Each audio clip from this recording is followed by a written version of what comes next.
Well, we are very fortunate now to welcome Joe Hensen, Creative Gameplay and Marketing Director for Hypercharge Unboxed. Joe, welcome to XEP, my friend. Thank you very much. Happy to be here. I'm excited to have you. It's been a long time coming. Goodness knows you guys have had a journey towards your Xbox release, and I think a lot of us are really excited that you guys are out.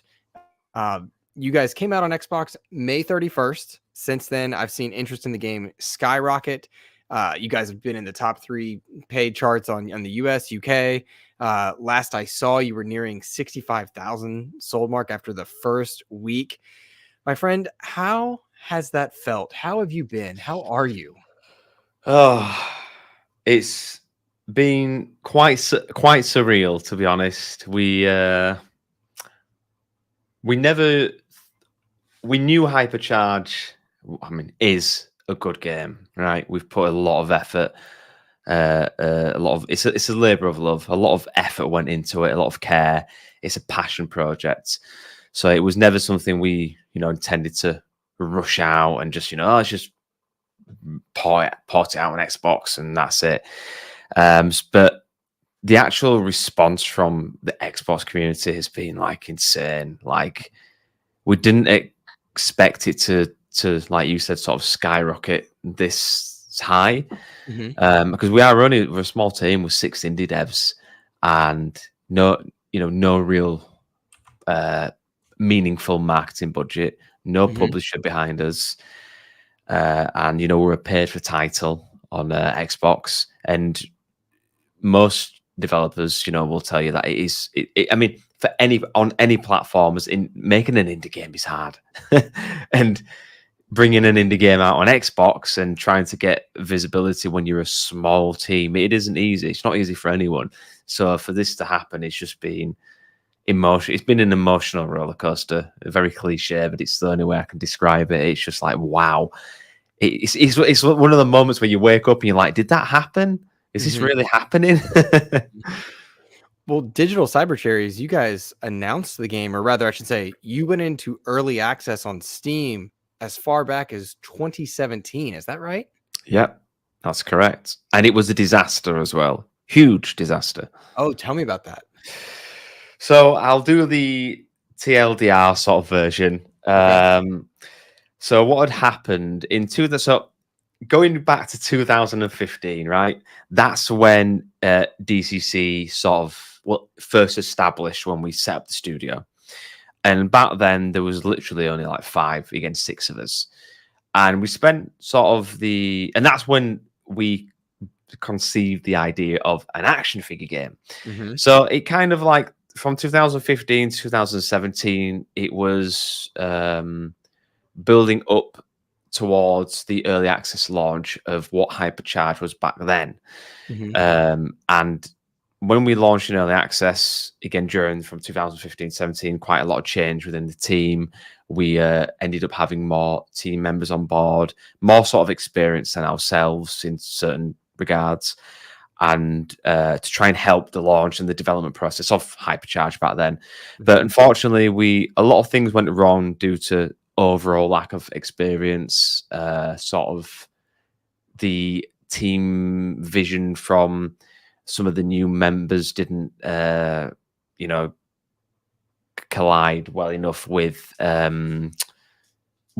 vision. Sorry, that was a weird shadow that just went by. Yeah, my wife sneaking in, bringing me a cup of tea. Thank you very much. That's a sweet move. And right a bit of free advertising for Cadbury's in the UK. There you go. No, so it didn't. Ultimately, it just didn't work out. And we launched on early access during a Steam summer sale. That's nothing against Valve. It was on us. Typically you don't launch an early access title during a Steam summer sale because you just get crushed by the visibility. And the game also, we didn't really know where we were. The initial vision for what we wanted Hypercharge to be got lost in translation during sort of the process. And yeah, it wasn't well received in 2017. It lacked a lot of features, a lot of sort of good solid core mechanics, and pretty much some of the original members, well, not many, maybe one, and then all the newer members left. We parted ways, and we were basically left with I mean, I like to call it sort of like a giant turd, which is left with this with this turd, and we're like, what do we do? We're this indie studio, unknown. Most of us are still working full time. Bear in mind, I was a painter and decorator still then, working full time. We were all putting bits of our own money in to keep the studio all afloat. And we're like, well, if we abandon it, considering what we've financially put into the project, it will cost more money to abandon it and start from scratch. So that was one side of the table where we're like, you know, it's going to cost a lot of money. And the other side, all the original members, you know, we were like, but this is our baby still. Like, it wasn't our original idea. Why don't we push through and try and get back the heart and soul into what this originally was meant to be? And that's basically what we did. So the original members stayed, and from 2017 it gets complicated, but because of what we were left with, the giant turd, we kind of had to. There's an old saying. What is it? Sorry, I've got to think of that. It's a funny. It's the Iwata quote? You can release a bad game that's released forever. No. It's kind of you can.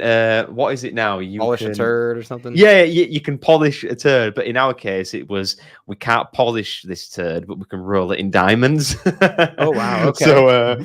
So it was because of what we were left with. I can't get into the technical sort of lingo about it, but technically speaking, that version we were left with, it was such a mess where there's only so much we could do mechanically and technically in terms of what features we could add, what we could pull out without destroying the whole game. You know, Deck, the lead programmer, he could go into articulate it much better than I can. But essentially, we've always been limited with the technical prowess of Hypercharge, unfortunately.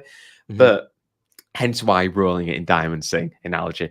But the next year from there, from 2006, so from 2017 to 2018, we spent the next year and a half. Basically, we did our own relaunch, what we called early access 1.0. So we didn't full release then. It was just like we redesigned the sound design, got completely changed from a technical point of view, from like just everything, the back end, so much which was redone and reworked. And then when we did the early access 1.0, a year and so later, we actually like got more visibility and sold more copies then than compared to the actual early access, which was a big thing for us back then. It was amazing how we pulled it off. And then it was like, wait a minute, we're getting positive reviews. There's a bit of life coming into this again. You know, always does so much hard work put into that. And then we established more of a community then, because they could see, wait a minute, this is something I could see myself playing. This is something that's resonating with me now. And that was the starting point from us. So from 2018 to 2020, we just kept listening to the community, kept trying to build a fan base.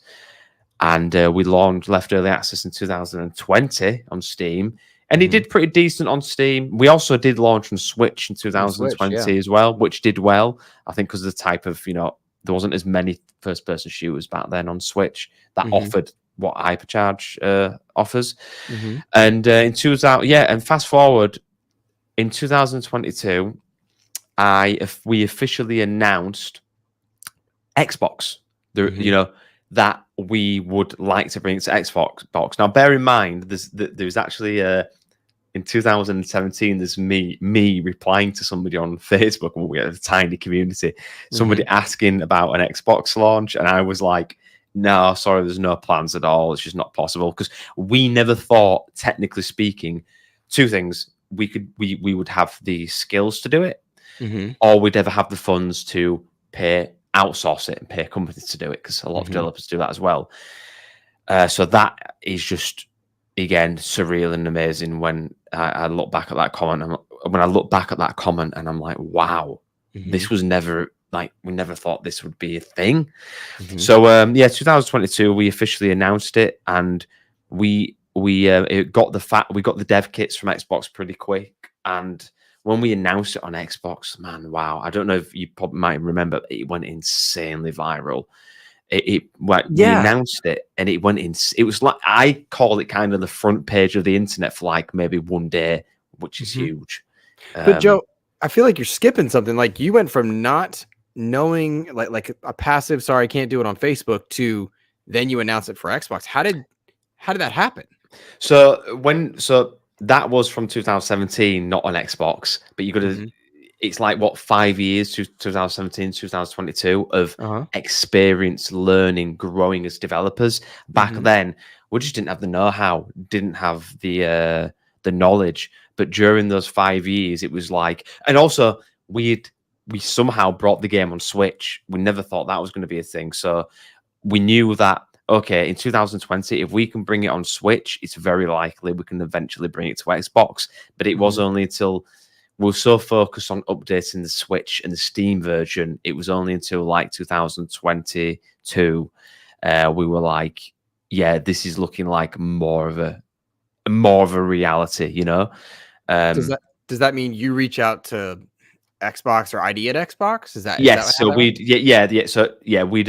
we'd reach out to them and say, "Hey guys, this is our game. We've launched, on Switch and Steam. It's done pretty well. Here's a bit of information about us." And then I don't know what it's like now. It's more difficult to get accepted, but they were like, "Yeah, it looks like a cool fit." Mhm. And then the rest is kind of history from there. But 2022 was when we were very confident of officially announcing it. Mhm. And yeah, it's taken roughly 2 years to bring the game out to Xbox. And the main reason for that is, and I've been very open about this, we could have launched. I mean, when we announced it in 2022, there's been a lot of delays for the Xbox version for Hypercharge, but we Mhm. could have technically brought it out 6 months, maybe 5 months after launch. We could have rushed it out, should I say? But then Mhm. the game wasn't feature complete on Steam or as a game. And the way we work is we wanted to bring. So when it went really viral, we also got a lot of cool ideas from the Xbox community as well. Like, for example, capture the flag game mode, Mhm. a story campaign, adding the story. There was so many good ideas where we were like, and it was so, because it went so viral. And again, it was predominantly Xbox players. We were like, we're going to have these certain features in for Xbox launch. But the Mhm. issue is, we're a small team. There's only so fast we can work. It's going to delay launch. How big And was the team at the time? it was mainly 5 of us for most of it, and it's only Mhm. recently changed to 6 of us. So it was just Gotcha. 5 of us. And we obviously will outsource certain things, but like 99%, when I say outsource, like localization, Mhm. QA, because things like that. Um, but So you get that viral pressure, and then it's like, yeah, okay, yeah. we could launch early or press the brakes. How difficult was it for you to To be hold that? honest, the hardest thing was when we had, there was a lot of, and I understand there's a lot of sort of backlash from a minority where people were getting very frustrated, and I understand it, because I would say, I think it was, what was it, Q3, we announced in July Mhm. 2022, and I think I might have said like the end of the year 2022, then I said the beginning of the year 2023, then I said summer 2023. It just, but from my point of view, I was kind of like the messenger. I would go to the team and be like, guys, what's the worst case scenario you can give me? Worst case date, right, Joe? It's going to be, yeah, it'll be Q2, latest 2023. So I would Mhm. want to keep the fans, sort of up to speed, Mhm. and be like, guys, this is the date, we're confident. But then, because we're 5 developers, and what happens is, and again, I've spoken about this a lot, we're not just robots on the screen. We don't just Mhm. sit here and that's it, and the game's out. We don't do. We have breakdowns. We have family members who may pass. We may have family members who have terrible things happen to them. It's called life, and we all go through ups and downs. But when you're a small indie team, if something happens, for example, to our programmer, a hell of a lot of development stops, and that could Mhm. be for months, or it could delay things. We can't just also outsource somebody. We haven't got the funds to do that. And also, Mhm. it gets more complicated because this is the passion project. How do you teach somebody that emotional sort Right. of work ethic you put into your project? You Sure. can't. So in terms of that's where it was difficult for me personally with the delays and the team was Mhm. the backlash we'd get. And again, I understand it, but at the same time, we could have just rushed it out, jumped on the hype. That would be more like a cash grab. It was never like that for us. We saw the passion and that from the Xbox community, and I always said it. We wanted to give Xbox players the best version of Hypercharge possible, and the delays just meant we could test the game more, specifically on Steam. We could add more features for launch, and it would be an overall much better product versus it missing a ton of features, it being buggy because we put so much so we did a lot of testing ourselves, Mhm. and we also spent a hell of a lot of money into a really good QA firm who would do Mhm. thorough testing on just Xbox. Mhm. So, and I think honestly, I think it paid off. We have over 1,000 global reviews. I think we're at 4.6 out of 5-star rating still. Mhm. We've gotten really good reviews from press. Mhm. And again, it's nice to make money in certain avenues. It's nice, it allows us to keep doing what we love, but it was never about, becoming millionaires or give us a quick buck. Mhm. What means so much more for us as a team and a company is doing what we love every day, and also knowing that it's sort of like, it's an honest living work in terms of what we want to produce, and that's quality games. Mhm. And seeing people like, I mean, there was one today, a tweet today that I saw of someone showing his it was a family playing his daughter, just saying how much he appreciates, for example, the aim assist in Hypercharge because it's so accessible. Mhm. And seeing comments like that and how people loving like the nostalgia factor that we could have sold, right? Whether it's financially viable or not, but we could have sold 100 copies. But as long as 90 out of those 100 people love the game, Mhm. that's a win for us, and we'll keep pushing forward. It's not just about success. It's not just about chasing numbers. It's about how happy are players. Did you give them what you actually set out to give them in the first place? That, if I'm wording that right. But I think we definitely did the right thing looking back. It's been stressful, like I said, but it's not easy when you're a small team. Because we're all very critical our roles. Ulrich's handles the all the business, and he's the audio engineer, does all the audio in Hypercharge. If he gets poorly, or something happens, which it has happened, it delays things massively. So I think as players, and I get it, I've been in that position before I was a developer. You kind of you don't think about that stuff.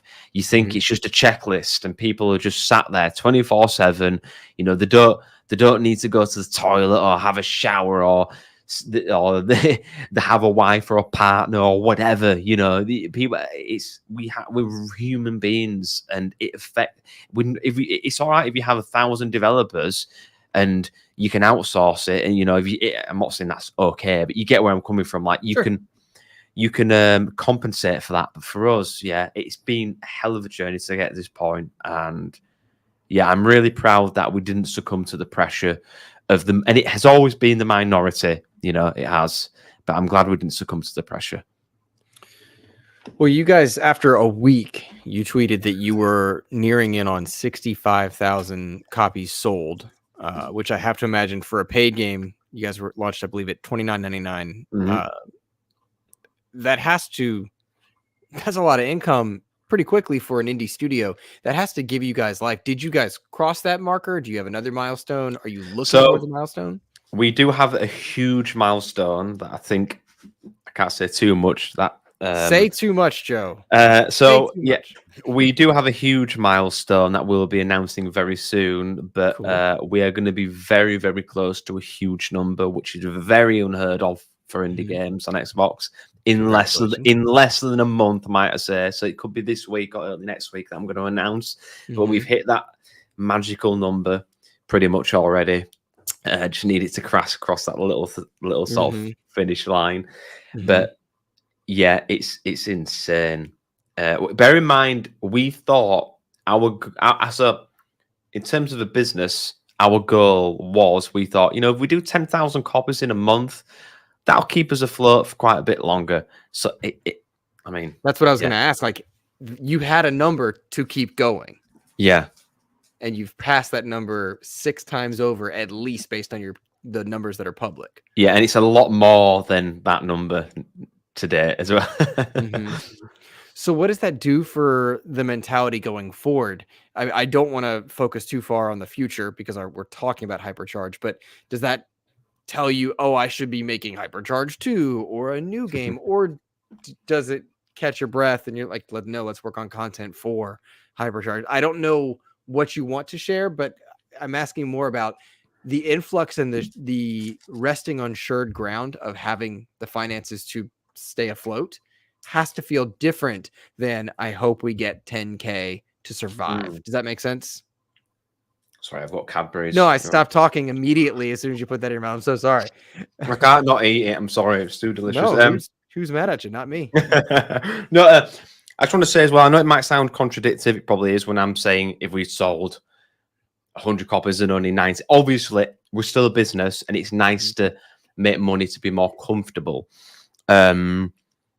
But we did have, as a business, we did have a goal to reach. And we're in a position as well where we can, before I get on to that, I do really want to say this as well, is I have come from literally painting gutters all my life. I left school at 15, went straight into the family business, and I know what it's like to, and everybody works hard at the job. I'm just speaking from my perspective. I know what it's like to earn money with your own two hands, and there's only so much money a person can earn with his own two hands.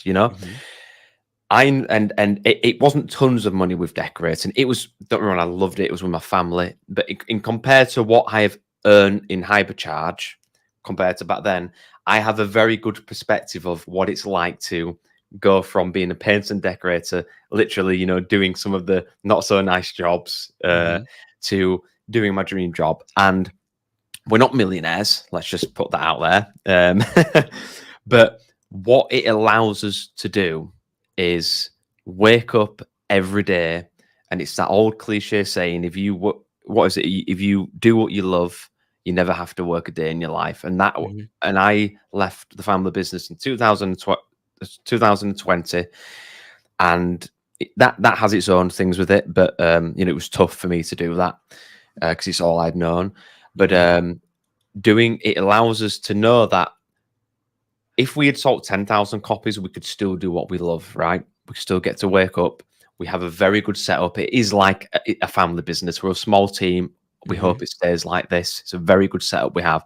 But when you talk about the really big numbers, like, all it does, to be honest with you, I'm not going to go out there and buy a Porsche. I'm not interested. Keep my Polo. I love it. I'm not going to go out. This is just me. Buy some, I don't know what you call them, Levi jeans, all this brand stuff. If someone wants to do that, that's fine. It's not about that. All it does is, I know, what, for the next so many years, we get to, with my closest friends, make more cool games. Maybe we get to make a prequel or a sequel to Hypercharge. Just throwing that out there. Maybe it's going to be a prequel. We get to work with Xbox more. Amazing. We get to do more things with our Xbox fans. That's what, when we talk about more sales and, from our initial sort of goal, that's what it has allowed. It secures your future. Because let me tell you something, money, I had this conversation, and maybe I'm going a bit off topic here, but I think it's good to have. I know, and that's kind of what I've meant with the decorating thing. Money does not make you happier. Me going from decorating to what I earn now, I'm no happier mentally, right? I'm no happier mentally in terms of my mental health. To be honest, I'm probably worse off in terms of what that, again, we're not millionaires or anything, but that more, it's a lot more money than what I was earning from decorating, if that makes sense. Sure. And I'm no happier mentally you've got to like put things into perspective. So, success is subjective, and I like to talk about this stuff because I don't want people to look at us as developers and think they sold this many copies. Oh wow, they must be so happy in this. Yeah, it's cool, but I've still got my issues. We're still going through stuff. Life's fucking hard, you Mhm. know. Success is subjective. Success to me is again waking up and doing what I love. You could keep me on the same wage I was at decorating, and as long as I get to do this the rest of my life, I'm Mhm. rich. I'm rich, brother. You know, that's Yeah. what being rich is. So I don't really know what I'm talking about now, but hopefully that some people can take comfort in that, knowing that, you know, it isn't about getting rich life. Mhm. It's about being happy. And if you can find what you love, I've found what I love, and anyone can find, anyone can achieve. Look, if I can, as I was a painter and decorator, I a clue about game design or marketing. If I can do it, and I have a lot of mental health problems, I go through a lot of things personally. If I can do it, right, so can anybody watching. So chase your dreams. Everyone's, and it's never too late. Believe me, it's never too late. So that's what I wanted to put out there, a bit of a genuine motivation sort of thing. I appreciate that, man. I think it's important people realize it. And the question of money is, I I think, hope it all that made much more. What's that? I hope it made sense as well. I think so. And I think the question of money, when you are talking in a game space that sees closure after closure from AAA to indie, it Mm, can be a dangerous thing to talk about, but I think it's also a realistic thing to talk about. And so seeing Hypercharge sell the mark that you've announced, looking forward to that milestone that you're planning to announce, seeing the success that the Xbox community seems to have rallied behind because it was available on Steam and Switch, but it feels, perhaps I'm biased as Xbox expansion pass in my community, but it feels like there's an energy around the Xbox release. mm. Um, I had read somewhere that you guys were planning to do PlayStation. Is that still on the table? Yes, that will still be a thing. So we're hoping to launch on PlayStation, I believe, 4 and 5 early next year. But please, nobody home. I'm not giving. I really don't want to give estimations now, but Sure. it should be now. All the game is feature complete Mhm. overall. It's going to be a smoother transition to PlayStation anyway. So it won't be no way as long as Xbox. Gotcha. Gotcha. Well, let's talk about Hypercharge itself because I think there's a lot of really cool things just within that world. You've got the core principles, at least to me from the outside looking in. You've got this kind of co-op setting. You can play local co-op, you can play split screen, you can play online, you've got a story mode, but it seems like your version of an action figure game was built around playing with people. And that was a huge principle and pillar for you guys. Am I correct in making that assumption? So the game was initial. Well, the game has been designed, but with people, but in terms of couch co-op split screen, the online was always more of a bonus to be like, hey, come bring a friend if you want to bring online. But the initial vision was most of us on the team are 90s babies. We grew up with split screen, sort of the Hmm. golden eye, early Halo days, and it was couch co-op. So you are correct in saying that. Do you think that, because there's something you said, you mentioned Halo. The split screen Halo vibes to me are there when I look at Hypercharged, and maybe that's just my age talking. Maybe that's just the Xbox in me, but I do feel something there. No, the movement, and most Halo players will know this.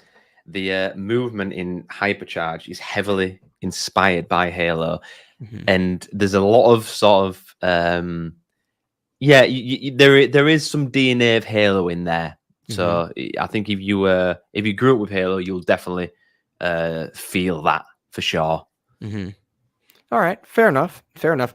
Given the success of Xbox, is that something that you would, or would you ever consider want to be willing to put licensed characters like from the Xbox community in there? Like I'm thinking, obviously it's Master Chief or Marcus or something like that, but really anybody, Hasbro or the like. So it's a good question, but it's difficult because one of the things that makes Hypercharge unique and more nostalgic in its own way is all the parody versions we have.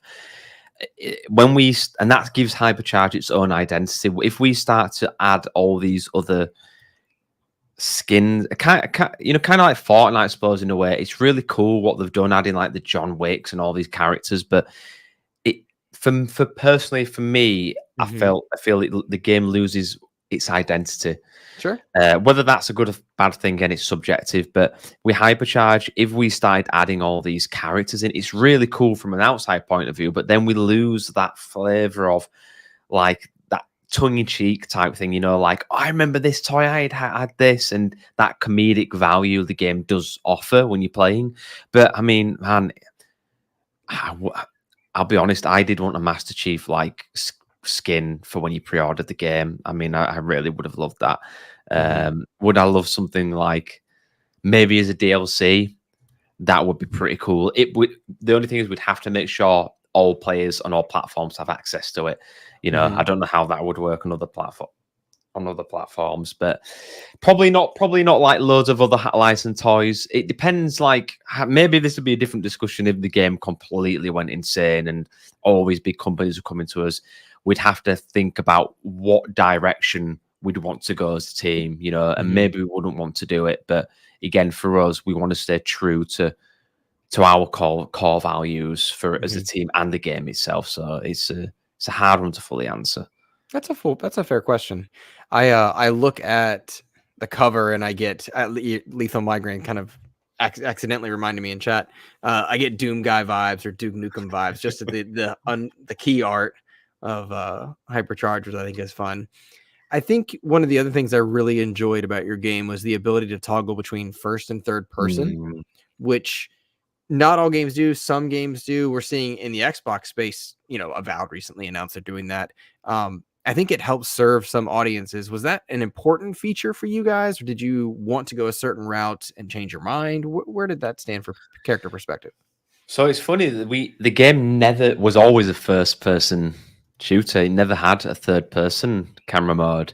Hmm. That was something during the Steam days where it got again. We never thought we could do it technically. It's very difficult to pull off because you've got to think Hmm. about the environments and how that looks from that point of view and this and that. But we're very excuse me, player centric, if that makes sense, where we've always Hypercharge is very much the foundations have been built upon the community feedback. And the third person mode was heavily requested, and we got it somehow working.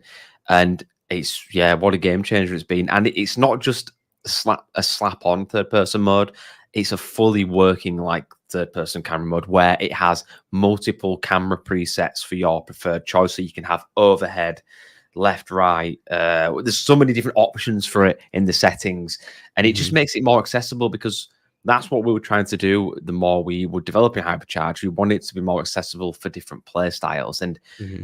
some people like first person only, some people like both, and some people like all of it, but with different sort of, some people like different views, of the camera angle. Gotcha. Do you have a preference yourself? Mm, I like first person, and I like it on so you can have it closer to the character to the left. With the camera to the left, and that's what I Hmm. like. Gotcha. Gotcha. Are you good? That's a I'm fun very fact. yes, I'm very good. There's nobody can beat me, especially at PvP. Nobody. Nobody can Nice. beat nobody can beat me. There you go. All right. I like the confidence there. I'm curious. You talked about a lot about bringing the game to Xbox. You talked about the potential of coming to PlayStation down the line. What's the difference in working with these platforms? Because you're already on Switch, you were in Steam. What's the difference in talking to or working with these platforms as a team of 6 people? You mean like communicating with, for example, Xbox versus PlayStation or Sure. Nintendo? Yeah. Like, how do you go about doing that? Is the process different or per company, or is it pretty standard based? So I think it's kind of standard across the board. Oh, sorry, I just found another piece. I thought it all gone. Um, I think it's pretty standard. It's I think when you're a smaller team, um, and you have not a very known game, it's obviously harder to convince certain platforms, hey, we're going to do really well selling on your platform. How can you help us? Because Mhm. they're a business as well, and they're very busy, and they've got to prioritize which games they think will do best on their platform. Mhm. But it's all kind of it's not the easiest when you're unknown indie. Mhm. Different platforms, for example, Nintendo has a very different process in terms of like updating the game is Mhm. not easy at all in Nintendo. Very Mhm. difficult. I won't go into the semantics fully about that, but in terms of communication, yeah, it's been like with Xbox, it's been fantastic. You reach out to certain people, tell them what your goals are, and it's definitely helped that the game's done well on Xbox. I'll tell you that Mhm. now. People reach out to us. Mhm. That's just how it happens. You were getting tweets from I want to say Phil Spencer, but I feel like I saw a Sarah Bond tweet in Sarah there. Bond, yes. Phil Yeah. Spencer's been liking a lot of the tweets, but Mhm. he's not replied to any as of yet. But there's Mhm. still time. Still time. I do have a couple community questions, and people in chat, you're welcome to drop in questions if you like. This one comes from Cheeseworks. Where did the title of Hypercharge Unboxed originate from? It certainly is unique. So I'll be honest, I'm not a fan of the title of the name. Really? Yeah, I'm not. I'm honest about this. Being my forte is marketing, okay, and Mhm. I'm the big believer that, especially for an indie game, when it's difficult to get visibility, you want to, if you can, have a name that can help market itself. So Mhm. it describes. So, for example, just on top of my head, maybe Toy Heroes Unboxed. You'd associate that more to toys action figures. Mhm. I mean, Hypercharge Unboxed, is it a Hot Wheels game? Mhm. Is it a racing game? I Is it see. people? Do you know how many people call it Hyperbox, Mhm. Uncharged, or Hyperhinge, or there's so many funny emails I get with people saying the wrong name. Mhm. So like it's basically it stemmed from back in the early days. It was more to do with the batteries in the game, and it was to do Mhm. like with getting these hyper batteries, and Mhm. you're the hypercharge action figures. So that's why it was originally just called Hypercharge, but we were. Yeah, we were we were inexperienced again. We thought it's and also back then there was literally not many hardly any games with hypercharging, but there's loads now. I think there's that Ubisoft Battle Royale. There's so many games with hyper in now.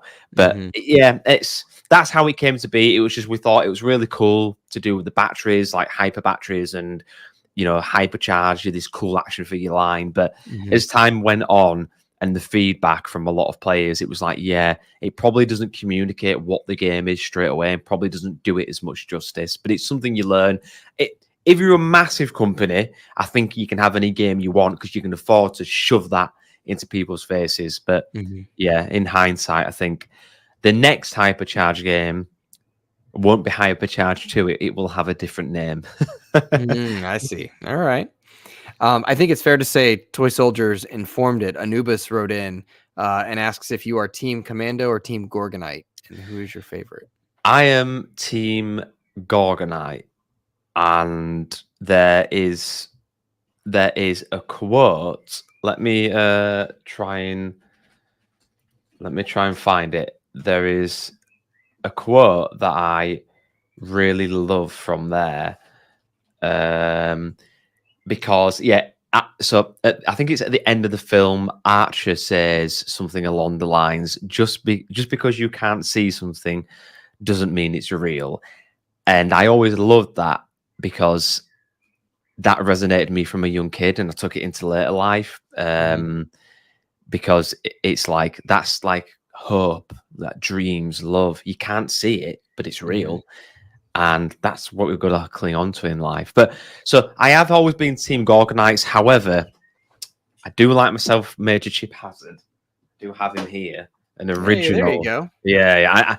I had a few more when I was growing up. I had the Gorgonite ones, but lost them. But I'm trying to collect them again. But so I'm always been Team Gorgonites, but I like Major Chip Hazard was somebody who I thought was really cool. Mhm. Um, and maybe a little bit misunderstood as I've gotten a bit older as well. Like Fair enough. In that time and perspective, right? yeah, Joe, I think a lot of people have Game Pass questions, and I know yep. there was a social movement. I don't even know the details, but I know that Game Pass was a sticky or touchy subject at one point. Um, do you want to talk about that at all? Either the Yeah, yeah. event or Game Pass itself? Yeah, so what happened was when we officially announced in 2022 and it went really viral, there's two things. The dynamics of Game Pass back then were different to what they are now. As you know, from now, there's been a lot of talk about Games Pass and public information where even bigger developers have come out and said, you know what, this isn't being as viable as we think. There's loads of articles on Game Pass now thinking, for certain games, you know, is it the best opportunity to do it? Things have changed since when it was we first announced the game, and also the game itself, Hypercharge, has changed a lot in those 2 years. So when Mhm. I first announced 2022, I mentioned a lot Games Pass. I did. Mhm. It seemed really cool, the idea to go on Game Pass back then. And one of the reasons I mentioned it, again, I didn't fully, as a team, we didn't fully understand Game Pass then. I Mhm. just knew Games Pass was very popular. It could help. And Mhm. I wanted to, with those tweets, it worked. It was trying to get the attention of Xbox. And again, Mhm. it wasn't that we set in stone then and we're never going on Games Pass. We're just doing these tweets for the sake of it. No, like we thought it would be cool to have the talk with Xbox. Mhm. But we needed to, we can't just ring up Microsoft, Phil Spencer, and say, hey, can we talk? It's difficult, especially even when we went so viral, it's difficult to get into a conversation when you're a small team. Maybe that was our fault. We didn't push enough. You know, there's no Mhm. blame or anything. It just is what it is. And I would do these Game Pass tweets and say, hey, you know, Xbox players, do you want to play it in Games Pass? And it'd get loads of attention because obviously Games Pass is extremely popular. Now, Mhm. we eventually did have a conversation with Xbox, but unfortunately, nothing really transpired. We had a brief conversation about our plans for Xbox and Games Pass, and we were nothing ultimately transpired about Games Pass. And as time went on, as I said, we saw more things about Game Pass, like, you know, is it really the way Hypercharge is heading? We're putting always focus on split screen. It's more of Mhm. a, you know, the online is a bonus for Hypercharge. It's not a live service game. There's no in-game microtransactions. Mhm. It's a type of game where you can get a lot of hours in it, but then it's not the type of game like Fortnite or Call of Duty. You're going to keep coming back and back for years because they keep doing. We have no season passes, nothing like that.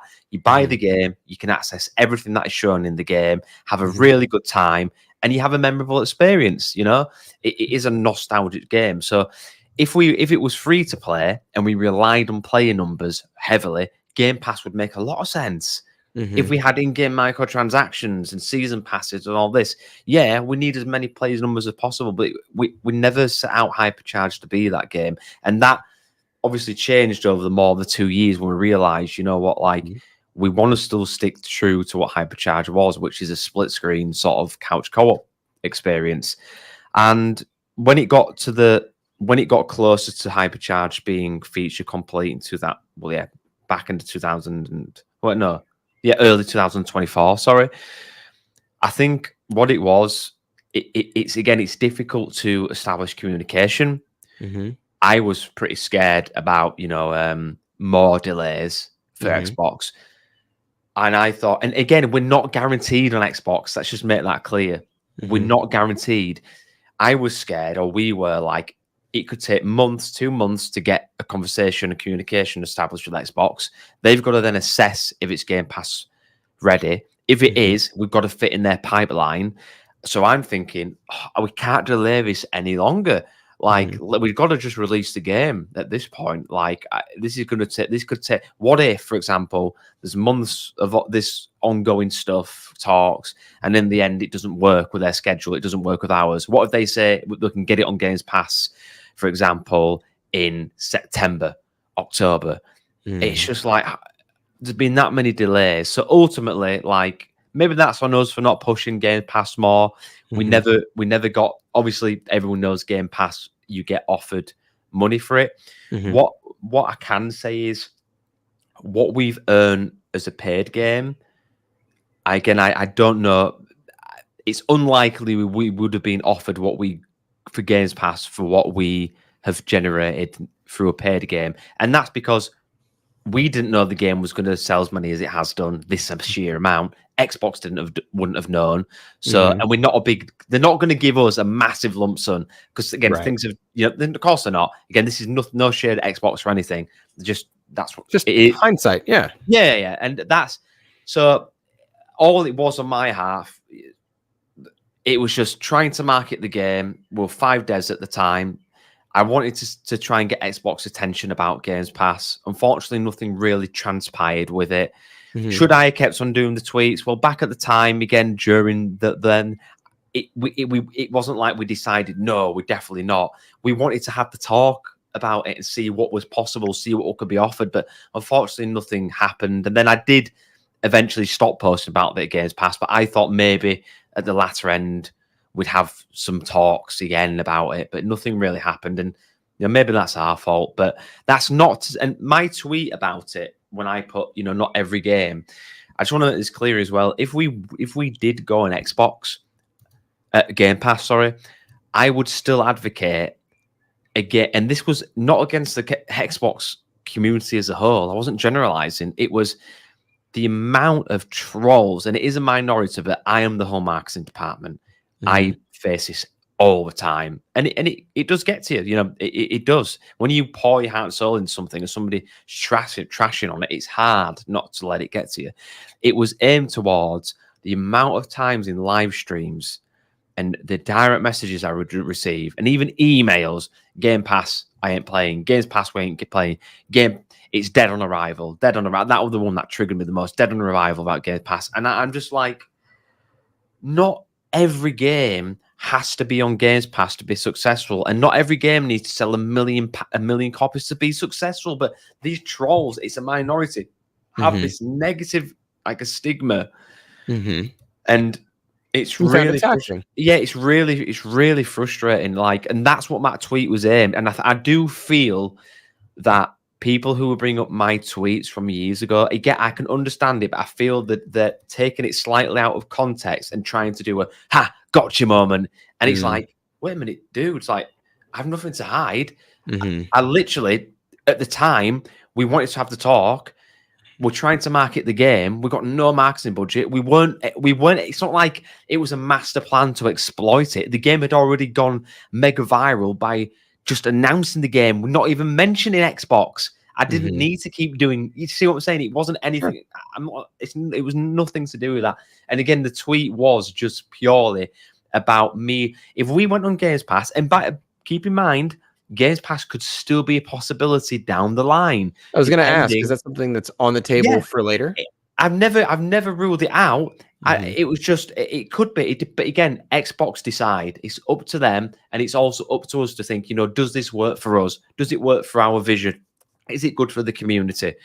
And yeah, it was towards the trolls. I wanted to have an open discussion about, like, let's stop using the terminology dead on arrival, because just a small indie game that has a full offline experience is primarily designed for couch co-op.